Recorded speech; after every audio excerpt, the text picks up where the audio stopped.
Good morning, everyone. Have a great day. This is the day that the Lord hath made, and we will rejoice and be glad in it. Before we start our study for today, let us start with prayer, okay? Lord, thank you for your presence in us. Thank you for the power of the Holy Spirit that continuously guiding, teaching, leading us, oh God. We just thank you, Lord, for your word. And we just lift up to you everything. And Lord, your word will be a rhema word for us. In Jesus' name, amen. Hallelujah. Salamat, Panginoong Jesus. Thank you, Lord. Amen. So, maging mabiyaya ang araw na ito sa atin.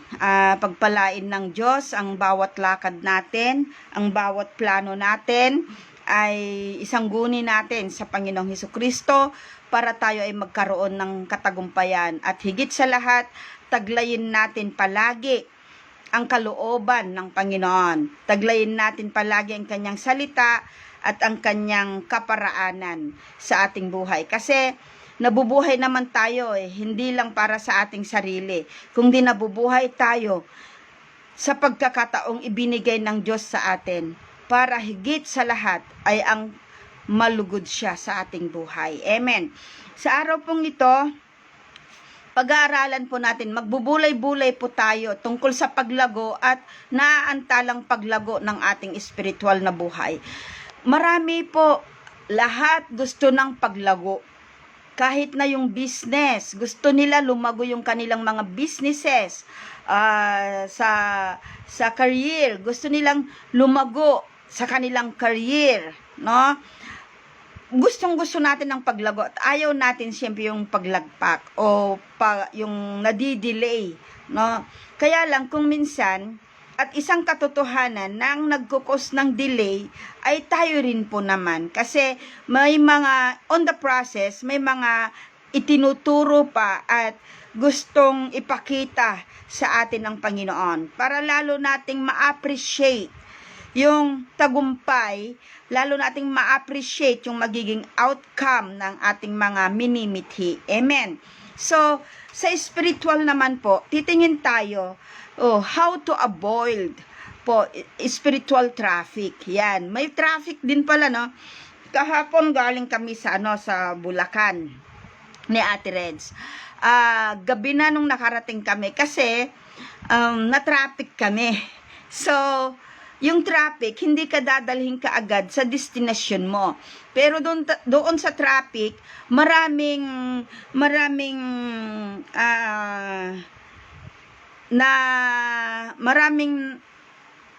kinikinis sa'yo. Sorry, ay hindi ko makuha yung tamang word. Maraming wino-work out sa ating pag-uugali. Kagaya ng doon sa traffic, syempre, yung patient mo, yun, kagaya ng ang tagal na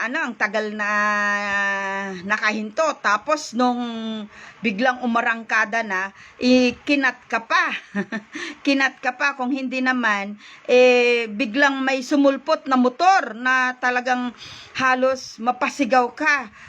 So yung mga ganun po na pangyayari, may inaayos po ang Diyos sa atin. At pag tayo ay naging matyaga, pag tayo ay kumilos ng tama o ginawa natin ang tama, hallelujah, ma-appreciate natin yung bunga nito.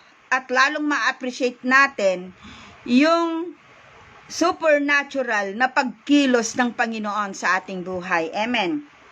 So, how to avoid spiritual traffic? Sa Proverbs 23:23, ganito po ang sinasabi: buy the truth and do not sell it. Hindi po buy and sell pala ang katotohanan ng salita ng Panginoong Hesukristo. Buy the truth and do not sell it. Wisdom, instruction, and understanding. Sa Tagalog, maganda po yung yung pagkasabi po doon. Tingnan po natin sa Proverbs. Okay. Tingnan po natin sa aklat ng Proverbs, chapter 23, verse 23. Proverbs, chapter 23, Sa Tagalog po. Ang sabi po dito sa Tagalog, hanapin mo ang katotohanan. Pag marinig natin ang katotohanan, ang unang papasok sa kaisipan natin bilang Kristiyano, syempre ang Diyos. Amen. Ang salita ng Panginoon at ang kanyang kaparaanan. Tanging ang Diyos lamang ang katotohanan. Hanapin mo ang katotohanan, kaalaman, at unawa. Pahalagahan mo ang mga ito at huwag pabayaang mawala. Amen. Nandito na pahalagahan mo ang mga ito at huwag pabayaang mawala. Napakaganda po ng pagkabasa ng Proverbs 23:23 po sa Tagalog. Okay, patuloy po tayo. Amen. Itong verse na ito po ay binibigyan niyang binibigyan niyang diin ang kahalagahan ng katotohanan ng salita ng Diyos at kahalagahan ng kaalaman ng salita ng Diyos at kung ano ang itinuturo. At dapat magkaroon tayo ng tamang kaunawaan. Yung kaunawaan na nanggagaling sa Panginoong Hesus. Kaunawaan na itinuturo sa atin ng Panginoong Hesus sa pamamagitan ng ating buong puso. Sa pamamagitan ng mapagpakumbaba nating espiritu sa Kanya. Sa pamamagitan ng kalooban niya na ating patuloy na ipapamuhay at gagawin sa ating mga buhay sa pamamagitan ng pakikipagniig natin sa Panginoong Hesukristo. Sa pamamagitan ng pagpapakumbaba natin sa Panginoong Hesukristo, paggawa ng kanyang kalooban. Sandali lang po.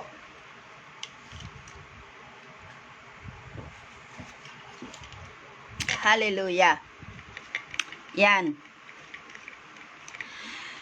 It emphasizes the immense value of truth, wisdom, instruction, and understanding. Yung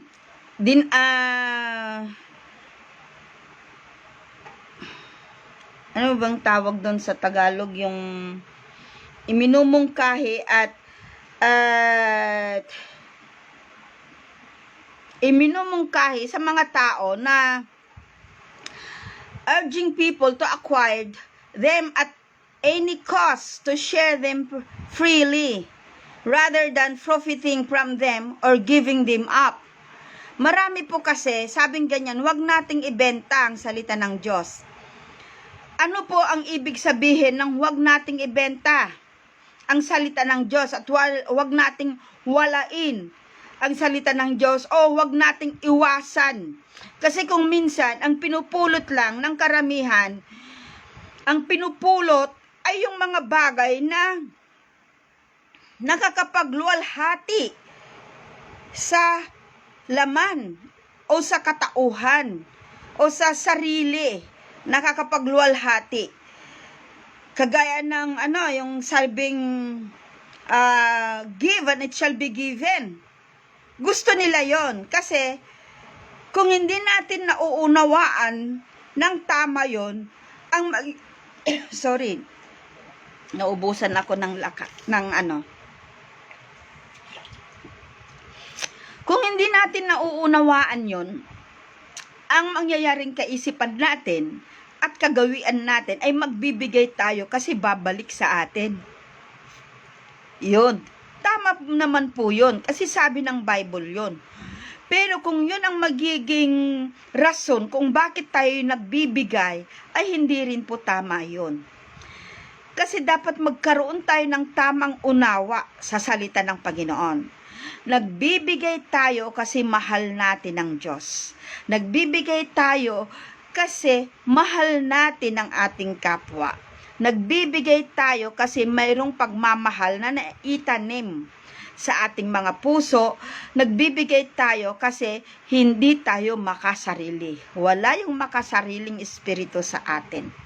Nagbibigay tayo dahil sa pagmamahal at hindi dahil sa babalik sa atin. Yung ganon. Yung mga tamang kaisipan po ang ganon, tamang unawa. Kaya dapat, pag kinuha natin ang salita ng Panginoong Hesukristo, huwag nating pabayaang makuha ito sa atin ng mismong sarili natin at sarili nating kaunawaan o sarili nating kaalaman o sarili nating kagustuhan o sarili nating motibo para makuha ito. Mag-ingat po tayo kasi ang Diyos, alam niya, sa liksik niya ang laman ng puso natin, sa liksik niya ang laman ng isip natin, at mag-ingat talaga tayo kasi ang Diyos, bukod sa nakikita tayo, pananagutan natin ito sa harapan niya. Pananagutan natin ito sa Panginoong Hesukristo. Kaya sabi, do not sell it. At ang isa pa, sa pamamagitan ng ganyan po. Okay, tuloy po tayo.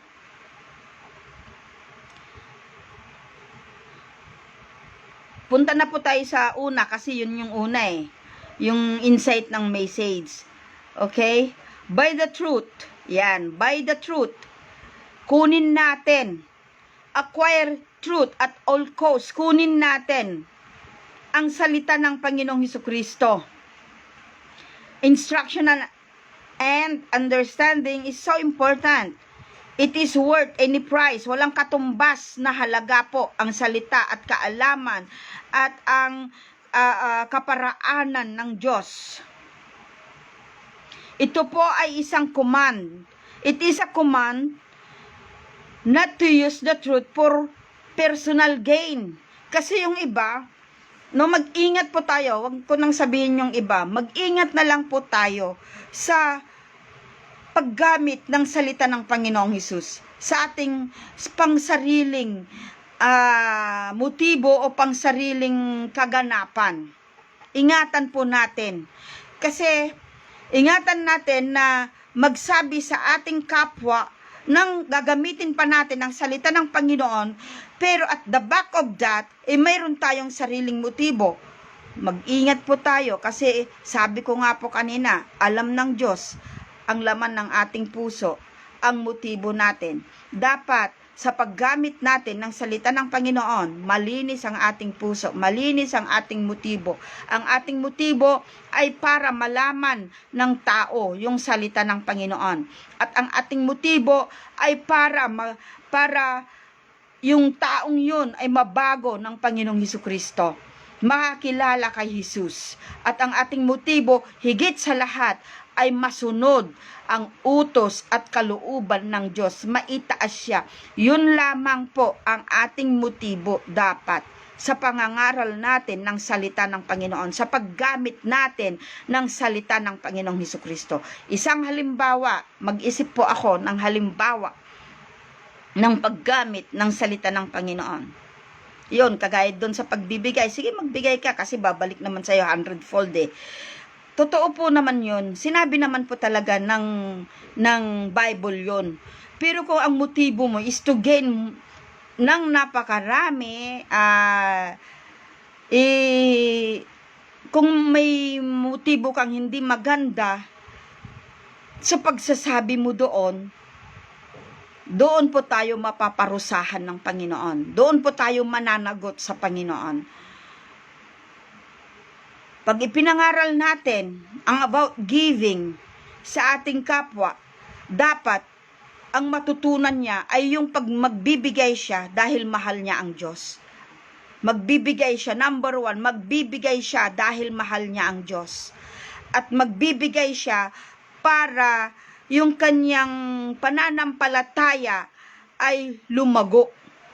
Para yung kanyang faith sa Panginoong Hesukristo ay ma-work out niya.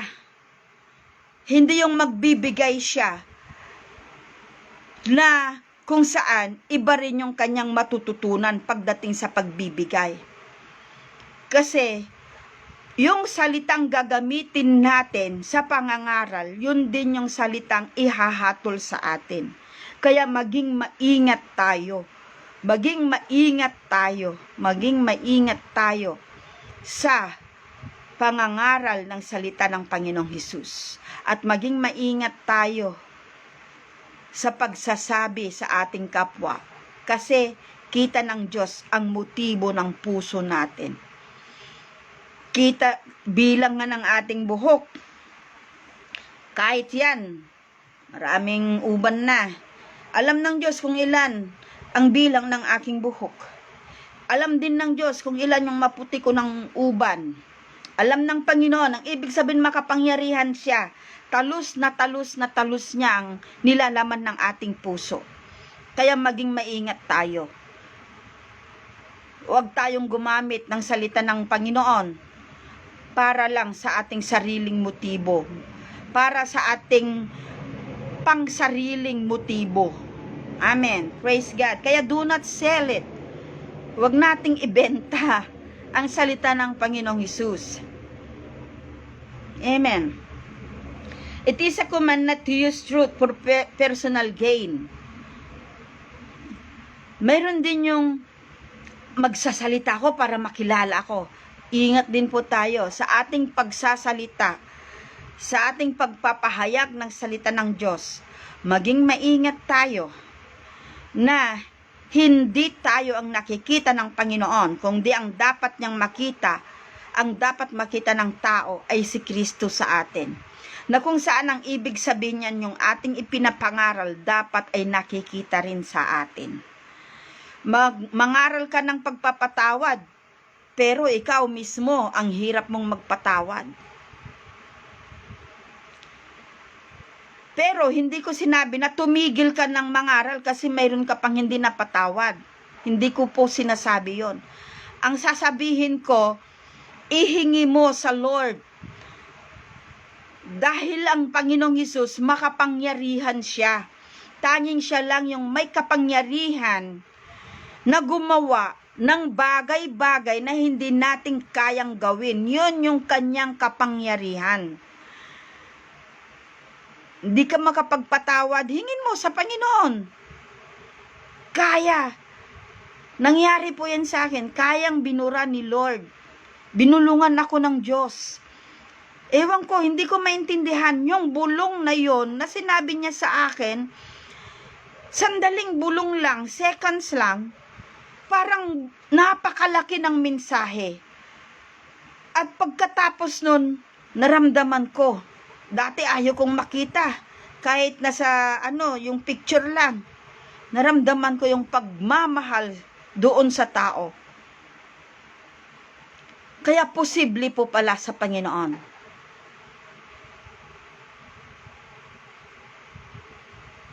Patuloy po tayong mangaral. At kung ano man, habang nangangaral tayo, ano man yung pinapakita sa atin ng Diyos na hindi tama sa atin, hingin natin sa Kanya na itama niya. At sa ating pangangaral, tayo mismo ay nakakapakinig nito. Kagaya ko ngayon po, nangangaral ako sa inyo. Pero ako mismo ay nakakapakinig. So ako mismo, dahil napakalapit sa akin, ako mismo ay binabago ng Panginoon, itinatama ng Panginoon ang aking kaisipan sa pamamagitan ng salita na naririnig ko mismo sa aking bibig, na ipinapangaral din sa inyo. Papaano yun? Kasi yan ay kapangyarihan ng Diyos. Ihingin din natin sa Panginoong Hesus na ipakita sa atin, na ipakilala sa atin ang ating sarili. Na magkaroon tayo ng checklist sa ating sarili. Na para makita natin, ano ba yung mga hindi karapat-dapat na nasa aking katauhan. Na nasa ating katauhan. Amen. So, it is a command not to use truth for personal gain. Do not profit from the truth. Maraming profit yan eh. Do not profit from the truth. Yung mga mali, yung mga masama na pakinabang, mga masamang motibo sa pangangaral o sa paggamit ng salita ng Panginoong Hesus. maging maingat po tayo doon. Huwag nating salahulain. Huwag po nating salahulain ang salita ng Panginoon. Dahil ang salita ng Panginoon ay banal. Ipangaral natin ito, ipagsabi natin ito, i-share natin ito sa gabay at tulong ng banal na Espiritu Santo. Ngayon, gusto ko ring sabihin, kung ikaw ay parang nahihiyang mag-share pero gustong-gusto mong mag-share, kita yan ng Lord. Kita ng Panginoong Hesus yan. Yang puso mo na gustong-gusto mong mag-share dahil naranasan mo siya. Humingi ka ng tulong sa Panginoon at siya ang maglalagay ng salita sa iyong bibig. At pag nilagay ng Diyos ang salita sa iyong bibig, yung kapangyarihan ng Diyos na ang kikilos sa buhay ng taong iyong pinagsasabihan o iyong pinapangaralan.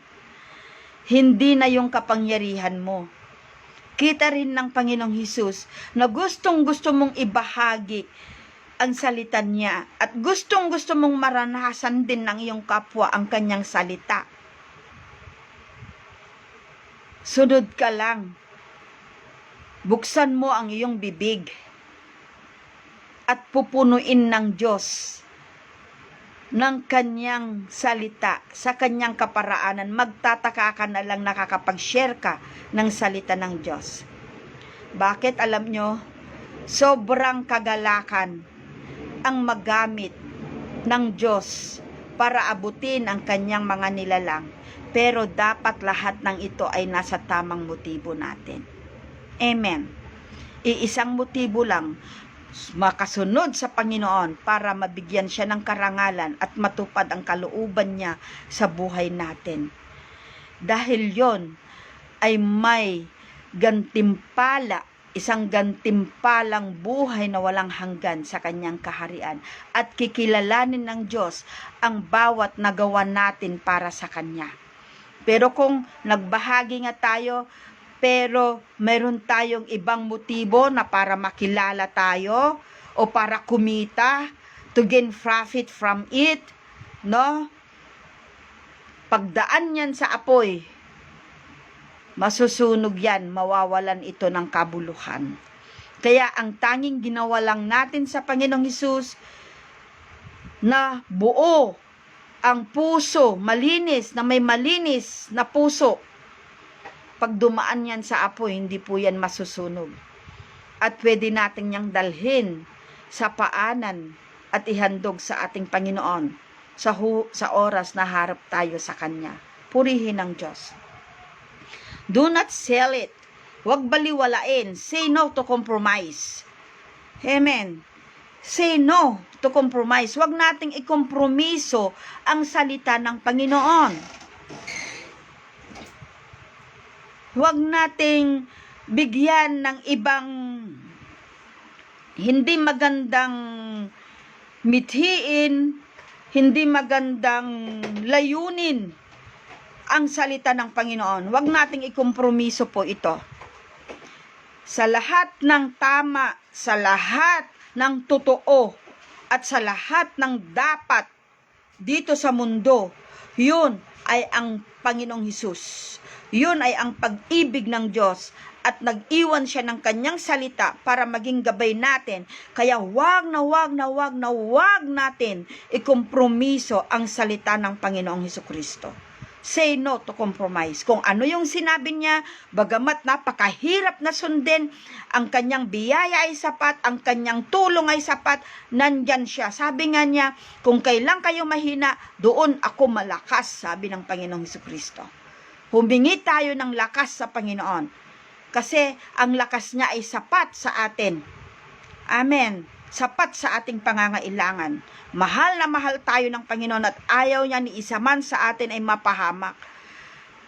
Kahit na sabihin natin kapos tayo sa buhay, sabihin natin hindi tayo nabibilang sa paano ba nila sa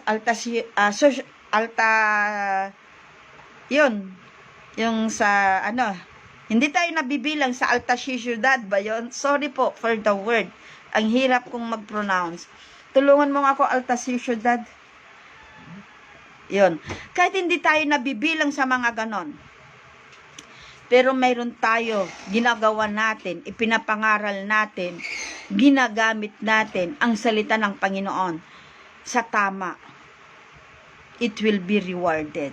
Huwag tayong magbato ng verse, bato ng verse, pero yung ating namang alayunin ay iba. Masama po yun. Yun yung sinasabi nila, water up. Water up. We water up the word of God. It's not good. Okay. Huwag iwalang bahala. Yung iba, winawalang bahala ang salita ng Panginoong Hesukristo. Nakakalungkot na sagot na palaging naririnig pag niyayaya, lalo na sa pagdalo ng gawain, pakikipagtipon sa mga mananampalataya o pag-aaral ng salita ng Panginoon kung may oras. Sige, kung may oras. Nakakalungkot. Bakit? Kasi ang Diyos nagbigay ng oras sa atin. At ang oras ng Diyos ay para sa atin kahit sa anong sitwasyon. Kahit sa madaling araw, nakahanda palagi ang Diyos na tumugon sa atin. At ang gusto nga naman nating lumago, pero sasabihin natin kung may oras, nakakalungkot. Amen. Do not trade. Huwag nating ipagpalit ang salita ng Panginoong Hesukristo. Huwag nating ipagpalit ang kahalagahan ng salita ng Panginoong Hesukristo. Napakaraming bagay na pwede nating ipagpalit ang salita ng Panginoong Hesukristo. Sa pamamagitan ng hindi maayos na prioridad natin sa buhay. Sa pamamagitan ng mga pakinabang na sa mundong ito lang tayo makikinabang. Nagaya nga ng sabi ng Bible, huwag tayong mag-ipon ng kayamanan sa langit, ay dito sa lupa, kung di sa langit tayo dapat mag-iipon ng kayamanan na kung saan doon na hindi nabubulok at hindi kinakain ng anay. Huwag po nating ipagpalit. Ulitin ko po ha. It is a command not to use truth for personal gain. Do not profit from the truth. Do not sell it. No? Do not sell it. Yung gumagawa tayo sa gawain for the sake of money. Nakakalungkot po yun. Gawin natin ang tungkulin natin. May love gift man o wala. May sahod man o wala. Kasi ang ating dakilang prophet ay ang Panginoong Hesus mismo. Amen. Huwag baliwalain, no to compromise. Huwag iwalang bahala, do not trade. Huwag ipagpalit ang salita ng Panginoon.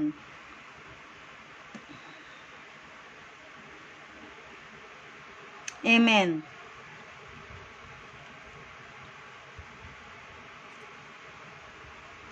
Okay, number 2. Value of wisdom and instruction and understanding. Wisdom, the ability to act according to truthful information. It is the ability to act according to truthful information. Na kung ano yung sinabi ng Diyos, yun lamang ang gagawin natin. Na kung ano yung kaparaanan ng Panginoong Hesus, kahit na mahirap, yun po yung gagawin natin. Sa pananalita po, at sa tingin din po talaga ng ating physical, 5 senses natin, yung mga salita ng Panginoong Hesus, yung instruction ng Panginoong Hesus, ay tunay ngang mahirap kung tayo lang po.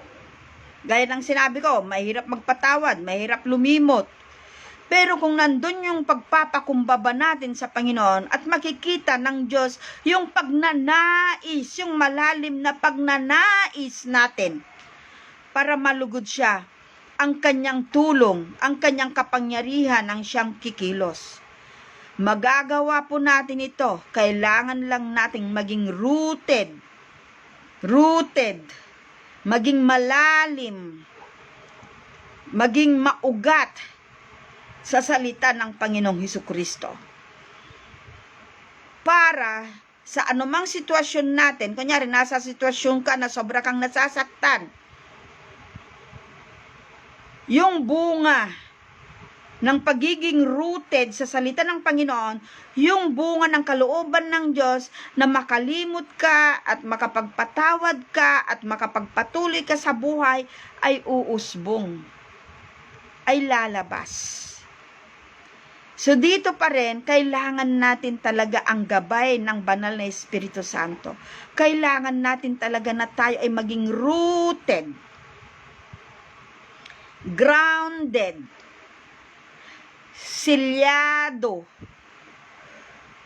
ng kapangyarihan ng salita ng Panginoong Hesukristo. Amen. Praise God. Hallelujah. The wisdom, the ability to act according to truthful information. Yung iba pag wisdom, ang isip, yung iba ang talino ng taong ito. Ang katalinuhan ng mundo ay kamangmangan sa Diyos. Kasi iba po ang kaparaanan ng mundo. Ang kaparaanan ng mundo ay pagganti. Ang kaparaanan ng mundo ay yung paggawa ng mga bagay-bagay na hindi nakakaayos sa kapaligiran, sa kapwa, sa iba. Ganun po ang kaparaanan ng mundo. Paano? Example po, diskarte. Minsan, nasabi po na tuturuan kita ng diskarte para lalong mas malaki yung kita. Siyempre, kasiraan na po yun. Una, kasiraan mo na mismo na nagtuturo ng maling diskarte. Pangalawa, kasiraan doon sa tinuturuan. Pangatlo, kasiraan doon sa tao na pwedeng madaya dahil sa maling diskarte. Yun po ang wisdom ng mundo. Pero, ang wisdom ng Diyos ay pagpapamabuti sa tao na nagtitiwala ng buong puso sa Kanya. Bagamat mahirap, pero tunay, katanggap-tanggap, kalugod-lugod, na kung saan ang unang mapapabuti ay yung tayo mismo ang makikinabang. Kasi tayo mismo ang kikilalanin ng Diyos na gumagawa ng mga bagay-bagay na nakakalugod sa Kanya. At makikinabang ang ating kapwa at yung gloria ng Lord may ikakalat pa, may influence pa natin sa iba. Amen. Wisdom, the ability to act according to the truthful information. Walang kasinungalingan. Kasi alam nyo po, yung 7 kinagagalitan ng Panginoon, nagalit ang Panginoon, isa po doon ay kasinungalingan. Mahirap. Sabi, white lies. Pero nandun pa rin si lies. Nandun pa rin yung kasinungalingan. Sa aming marriage victory group nung linggo, isa sa maganda kong napakinggan kay Ate Eileen, hi Ate Eileen, ay yung ang pinagkakatiwalaan ng maliit ay pagkakatiwalaan sa malaki.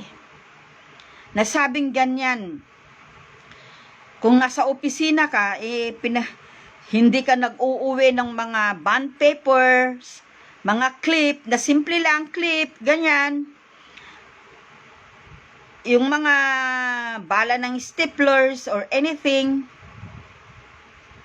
Ipagkakatiwalaan ka ng Diyos ng malaki, ilalagay ka niya sa mas malaking office. Na-bless po ako doon. Hallelujah. Kasi ang pag-aaral ay patuloy habang tayo ay nabubuhay. Huwag nating sabihin sa sarili natin na, ay, graduate ako ng Bible school. Ganito ako sa church, leader. Hindi po. Kasi, ang pag-aaral natin ng salita ng Diyos, ito po ay patuloy. Kasi nabubuhay pa rin tayo. Hanggat buhay tayo, hindi tayo titigil na mag-aral ng salita ng Panginoon. Kasi hindi titigil ang Panginoon na mangungusap sa atin at magpapakita sa atin ng kanyang kabutihan.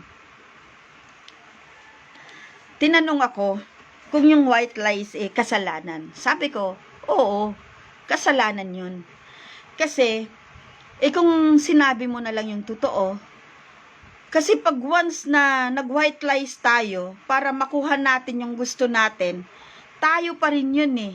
Nasaan ang kapangyarihan ng Diyos? Nasaan yung pagpapahintulot natin sa kapangyarihan ng Diyos? Kaya mas maganda, kasi pag once na sinabi natin, doon lalabas, doon kikilos yung kapangyarihan ng Panginoon. Doon mag-i-spread, doon makikita yung kapangyarihan ng Diyos. Yun yung sabi na ipagkatiwala natin sa Panginoon. Pero kung nag-hold back tayo, white lies naman din lang yan, tayo pa rin yun. Nakuha nga natin yung gusto natin, pero walang reward. Yung maaari mong sabihin, yung reward, yung nakuha mo yung gusto mo, dito sa lupa. Paano pagdating natin sa langit? Paano tayo haharap? Anong sasabihin natin sa Panginoon? Baka ang sabihin ng Panginoon natin, nasaan ako? Sa sitwasyon na yon, nasaan ako? Sorry po. Magtutubig lang po ako. Ay, sorry.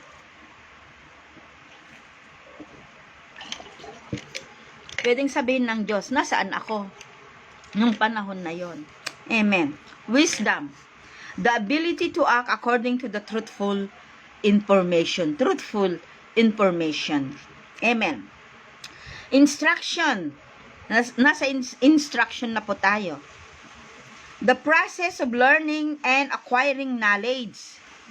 The process of learning and acquiring knowledge. Sorry.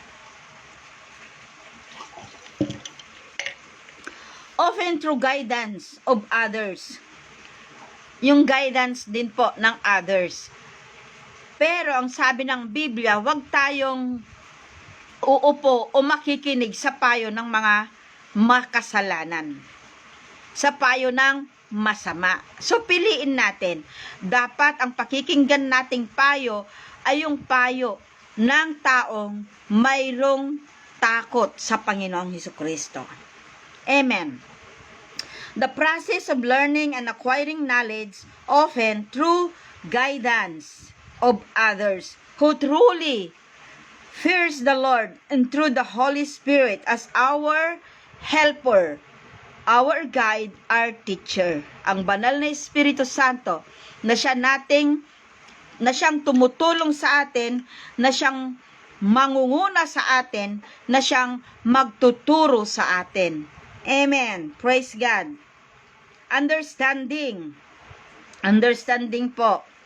The capacity to grasp and apply principles.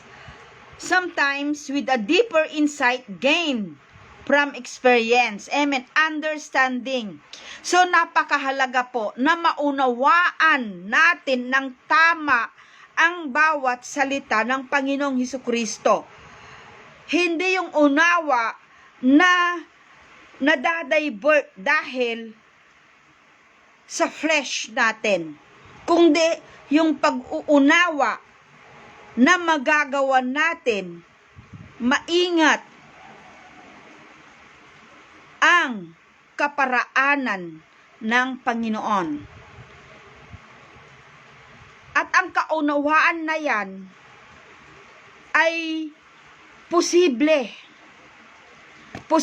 ibigay sa atin ng Diyos ang tunay na kaunawaan, ang tamang kaunawaan sa kanyang salita sa pamamagitan muli. Ang Diyos saan nakatingin na palagi nating sinasabi? Ang Diyos nakatingin naman sa puso. Sa pamamagitan muli ng tama, na meron tayo tamang puso, tamang layunin, tamang pagnanais, tamang adhikain, sa pagpapahayag, sa pagsasabi, sa paggamit ng bawat salita ng Panginoong Hesukristo. Kasi tayo, we are representative. We are representing God. Representative tayo ng Panginoong Hesukristo dito sa lupa. Tayo yung mouthpiece ng Panginoong Hesukristo dito sa lupa. Tayo yung tagadala. Tayo yung messenger. Ay, trabaho ng pastor yan. Hindi lang po. Hindi lang po yan trabaho ng pastor. Hindi lang trabaho ng teacher. Hindi lang trabaho ng apostol o ng sino man sa fivefold ministry. Trabaho po nating lahat yan. Everyone, every Christians are called in one ministry, and that ministry is the ministry of reconciliation between God and man. Bakit? Papaano? Kasi mayroon kang ibibigay, kasi mayroon kang pagmamahal ni Kristo. Kasi mayroon kang ibabahagi, kasi mayroong ginawa si Kristo sa'yo. Yun po. So, kailangan natin ng tamang kaunawaan sa bawat salita ng Diyos. Kasi yung tamang kaunawaan na iyon, yun ang magpapamabuti sa atin sa kanyang harapan. Kahit gaano man ito kahirap, dahil mahirap talaga.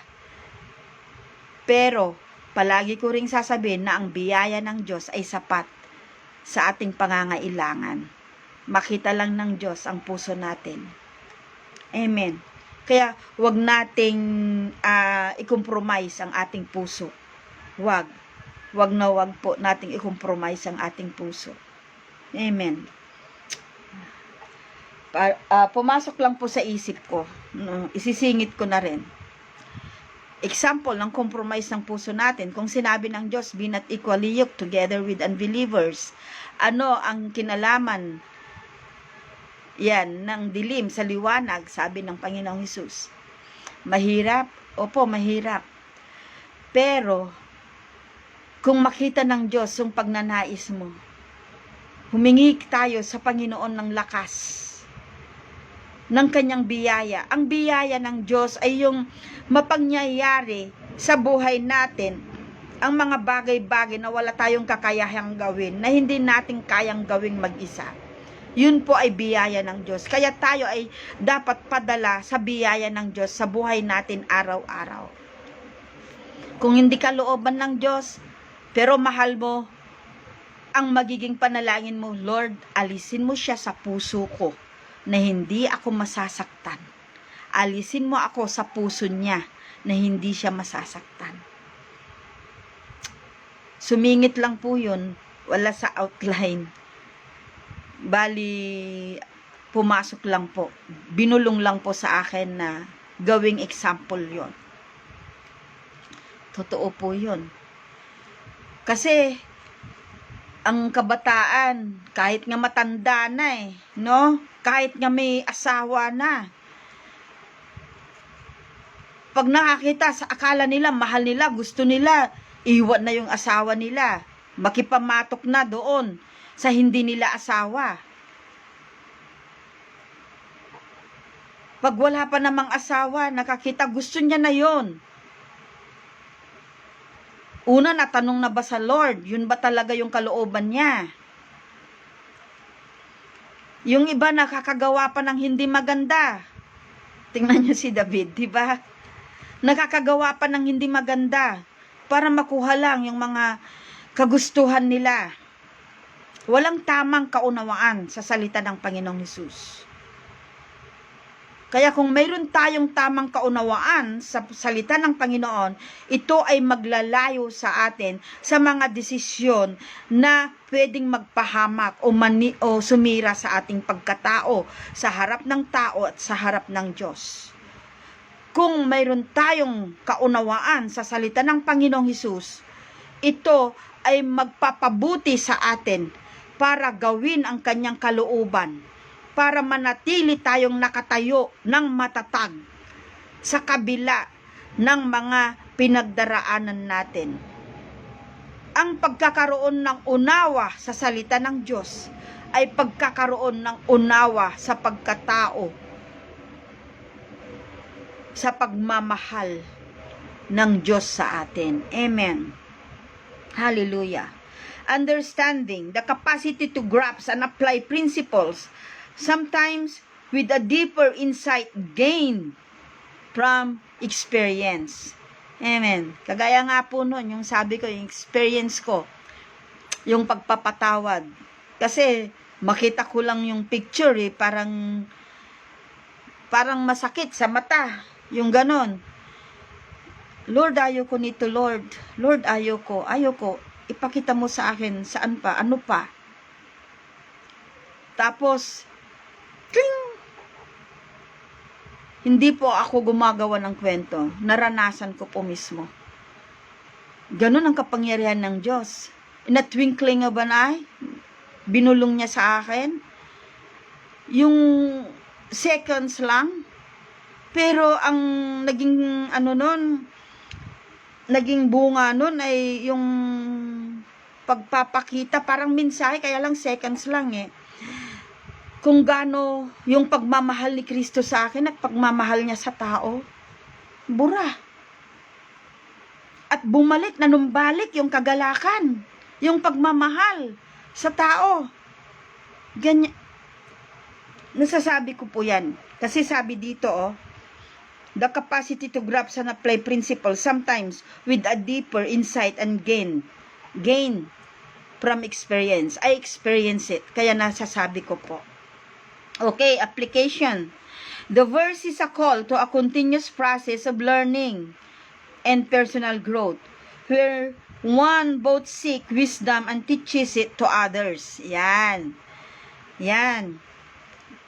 Dapat ibinabahagi rin ito. Hindi ito, kunin mo ito, bilhin mo ito, tapos wag mong ipagbenta rin.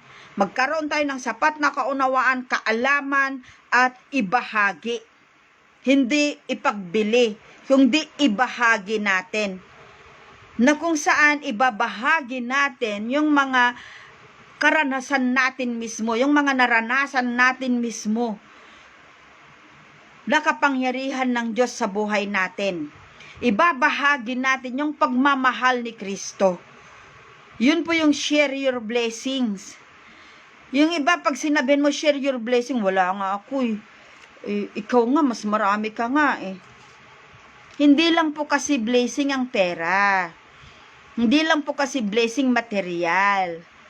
No, share your blessing, ano meron ka? Kahit nagipit ka sa buhay, pero meron ka. Ano yon? Kung may Kristo ka sa puso, meron kang maibabahagi. Kung wala kang mai-contribute, meron ka pa rin maibabahagi kasi pwede kang manalangin.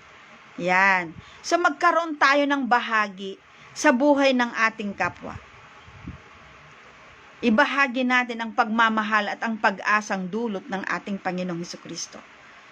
Pag ginawa natin yon, nagbabahagi tayo ng tunay na layunin ng buhay. Nagbabahagi tayo ng buhay sa patay na sanlibutang ito. Magbahagi po tayo. Ibahagi natin. Amen. I believe that no person aims to be bad Wala namang taong gusto niyang patuloy na magpakasama siya eh. No? Patuloy naman natili siyang masama. Wala naman po yun. Siyempre gusto ng tao magbago. Gusto ng tao pagbabago. Pero hindi natin yan makakamtan sa ating sarili lang o kahit na kanino man. Ang pagbabago ay matatagpuan lang sa kapangyarihan ng Diyos sa buhay natin. May kapangyarihan ng Diyos na baguhin ang pinakamasamang tao sa mundo. May kapangyarihan ng Diyos na baguhin ang bawat mali sa ating katauhan. Ang dami ngang satanis na nagpapatotoo, di ba? Tapos yung Shalom Singers, isa sa mga kanta nila, yung isang dakot ng kanyang himala, kasi ewan ko kung 7 yata sila, na mga bilanggo, o siyam sila, na mga bilanggo, nasabi sa kanta, walang maraming nabigo na kami ay baguhin, sabi, magulang, kapatid, kahit bulyawan ka ng bulyawan ng nanay, tatay mo, kapatid, babae, lalaking tinatangi, hindi kaya silang binago, maging ang simbahan o ang bilangguan, nabigong kami gisingin sa katotohanan. Pero may pero sila, nung kami na ay hipuin kamay ni Jesus na naghirap para sa amin, ang pagbabagong totoo ay dumating. So sa mundong ito, walang ibang pagbabago, isang tunay na pagbabago ang makakagawa sa buhay ng isang tao kundi ang pakikipagrelasyon lang niya sa Panginoon. Kaya ikaw, kaibigan, kapatid, kung gusto mong mabago ang buhay mo, huwag mong hintayin ang January 1st, 2026. Kung di ngayon na mismo, gusto ng Diyos na pakialaman ang buhay mo. At tingnan mo naman kung sino yung makikialam sa buhay mo, kung ano ang pwede niyang ibigay at ihatid to sa'yo. Diyos ito, Panginoong Hesus ito, yung nagbigay ng kanyang buhay para sa iyo. Yung nagbigay ng pag-asa at patuloy na nagbibigay ng pag-asa para sa iyo at sa akin. Yung matyagang nag-aantay para tumugon tayo ng Panginoon. Tinatanggap kita. Ginagawa kita bilang Diyos Panginoon, tagapagligtas ng aking buhay. Yung matyagang nag-aantay na sabihin mo, patawarin mo ako, Panginoon, sa pagtalikod ko sa iyo, ako ngayon nanunumbalik sa iyo. Siya lamang ang may karapatan at siya lamang yung may kakayahan, may kapangyarihang bumago ng buhay ng tao. Hinahamon kita ngayon. Gusto mo ba na maranasan ang pagbabago ng buhay? Ayaw mo nang magsugal pero nagagawa mo pa rin. Ayaw mong magmura pero nagagawa mo pa rin. Ayaw mong magnakaw pero nagagawa mo. Ayaw mong sirain o manira pero nagagawa mo. Tapos magsusulat ka, sa taong ganito, iiwasan ko na ang pagiging chismos at chismoso. Iiwasan ko na ang pagsusugal. Mamahalin ko na ang pamilya ko kaysa sa iba. Uunahin ko ang pamilya ko. Pero, sa isang taon, ganun uli ang isusulat mo. Paano? Walang tunay na pagbabago kung tayo ay nagre-rely sa mga ganyan. Pero, kung susubukin natin ang kapangyarihan ng Panginoong Hesukristo sa ating buhay, ang pagbabagong totoo ay darating. Ngayon, mayroong isang hamon. Gusto kang baguhin ng Diyos. Gustong ayusin ng Diyos ang buhay mo. Dahil sinabi niya sa Jeremiah 29:11, siya lamang ang nakakaalam ng plano sa iyo. At ito ay maganda at hindi para sa iyong kapamahakan. Ito ay para bigyan ka ng pag-asa at kinabukasan. Siya lamang. Kung minsan pagtanungin mo ang tao, lalo na yung mga magagraduate na lalo na yung mga graduate ng high school,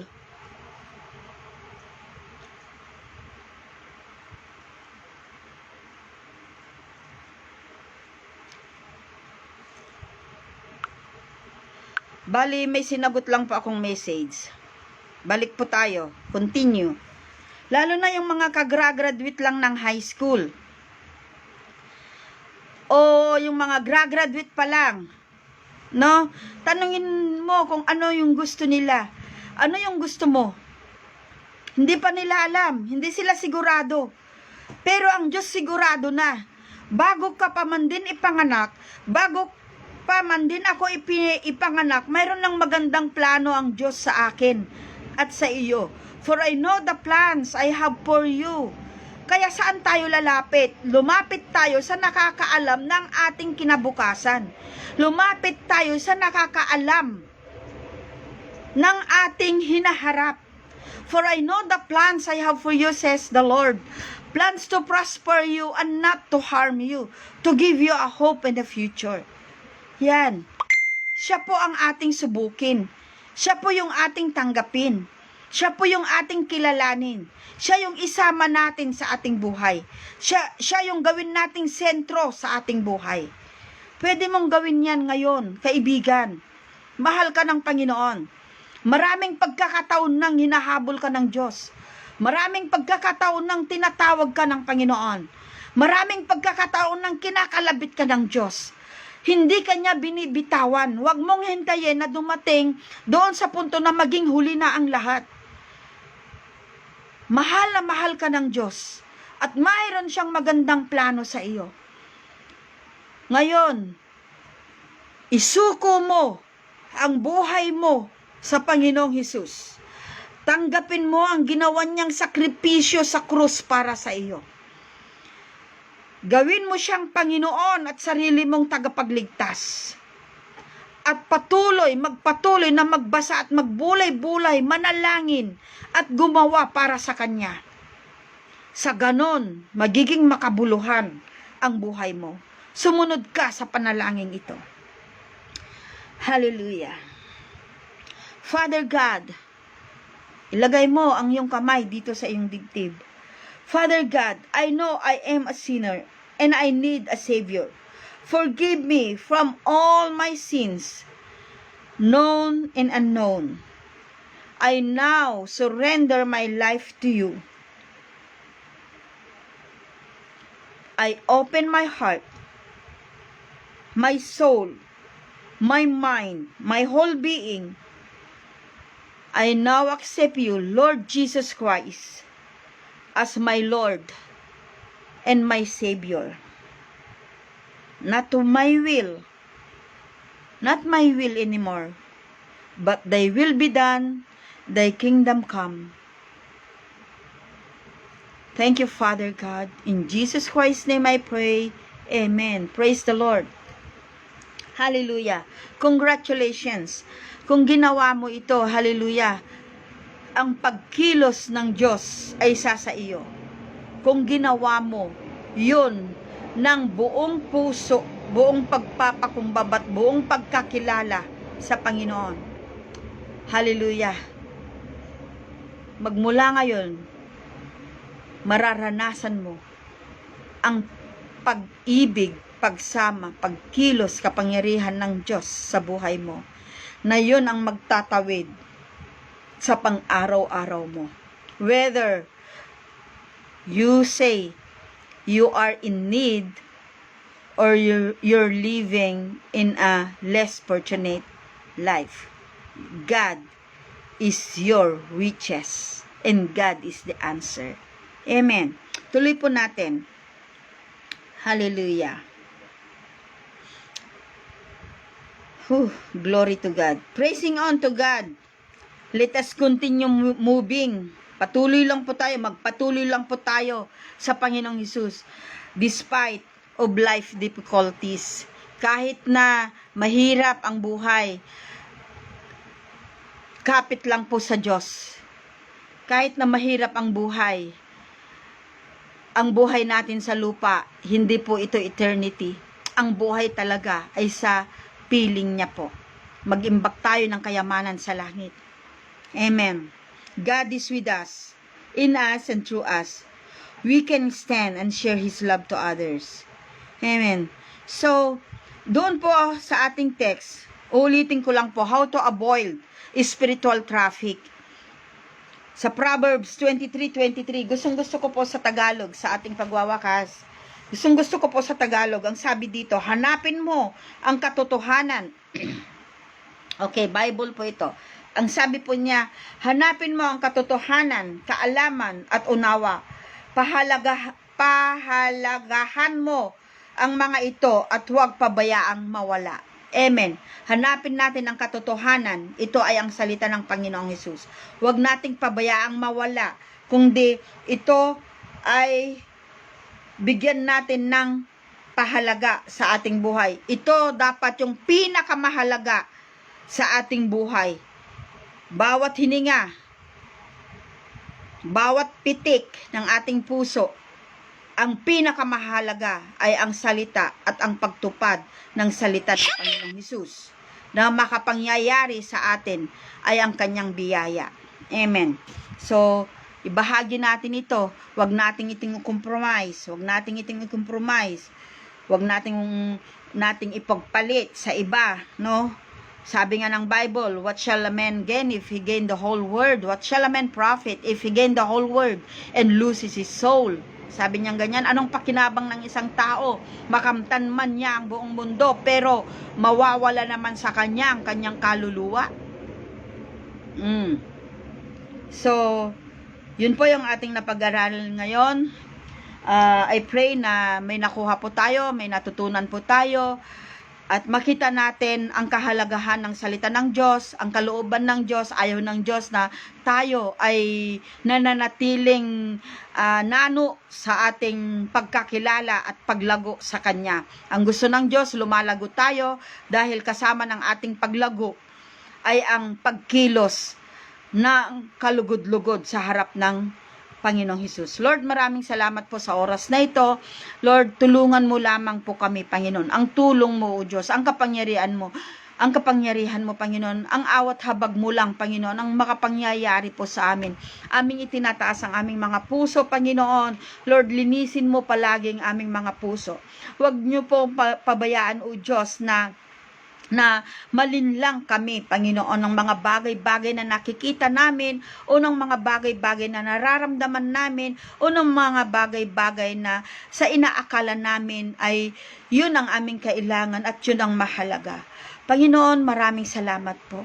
Gawin mo ang aming mga puso na kalugod-lugod sa iyong harapak. Titibok lang ito, Panginoon, nang naaayon sa pagtibok ng iyong puso at makikita namin ito sa naaayon kung paano mo tinitingnan ang mga bagay-bagay, Panginoon, at matututo kami ng iyong kaparaanan. Maraming salamat. I-bless mo ang bawat isa, kalingain mo ang bawat isa, Panginoon.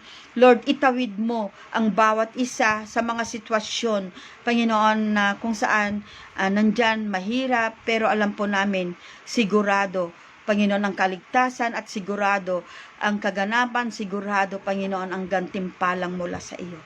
Salamat. Sa araw na ito, anuman po yung aming mga gagawin, Lord, gabayan mo po kami. Bigyan mo kami ng sapat na kaalaman, ng wisdom, Panginoon, para magawa ang mga dapat naming gawin at patuloy na nalulugod ka pa rin namin. Lord, i-connect mo kami sa mga tamang tao. Ikaw ang mangusap para sa amin, Panginoon. Kung may mga mahirap mang kaming gagawin, O Diyos, ikaw ang mangusap para sa amin. Ang pabor mo ang aming hinihingi, Panginoon. Ang pagsama mo po, O Diyos. Salamat po, Ama. Yes, Lord. Hallelujah. Lord, I speak healing, O God. Hallelujah. God showed me a lady lying on the bed, in the sick bed. And Father God, in the name of Jesus, I speak healing to that lady, O God. In Jesus' name. Yes. Yes, Lord. There is also a man lying on that bed, on that sick bed. And Father, Lord, hallelujah, crying to God for help, for healing. Yes, Father God, I agree. Lord, touch that body right now in the name of Jesus and release your healing. In Jesus' name, in Jesus' name, in Jesus' name, in Jesus' name, in Jesus' name. Thank you, Father, in Jesus Christ's name. Amen, Lord, and amen. Purihin ng Panginoon hanggang sa muli po. Magpatuloy po tayo sa paglago sa ating pagkakilala at sa ating paglilingkod sa ating buhay bilang mga anak ng Diyos. Shalom, everyone. Till tomorrow again.